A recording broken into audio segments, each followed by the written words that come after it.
Hey everyone, welcome back to Corporate Decoder, the place where we dive into the exciting world of SEC filings. Today we're looking at a report from micromobility.com Inc. And let me tell you, it's a bit of a roller coaster. It involves money disappearing into escrow and then reappearing somewhere else.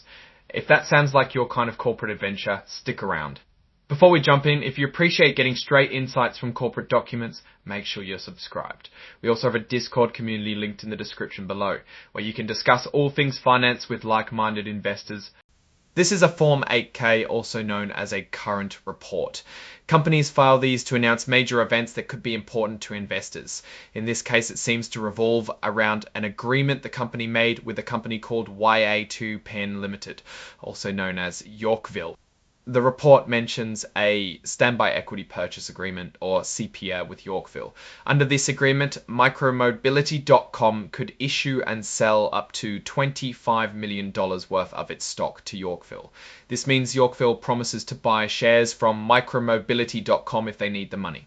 Think of it like a line of credit, but instead of borrowing money, they're selling stock. In April, micromobility.com received a prepaid advance, meaning upfront money from Yorkville in exchange for a promissory note, essentially an IOU, for $2.75 million. However, not all of that money actually went to micromobility.com. Out of that $2.75 million, $155,000 was used to settle an earlier, smaller loan.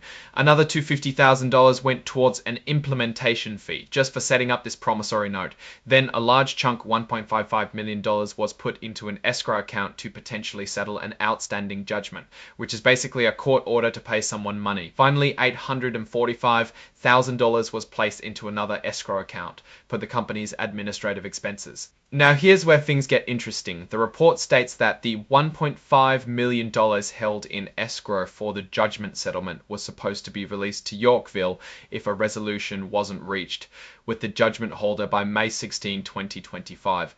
Since no agreement was reached by that date, the money was returned to Yorkville. Furthermore, Yorkville instructed the escrow agent to return the $845,000 that was meant for the company's general administrative expenses.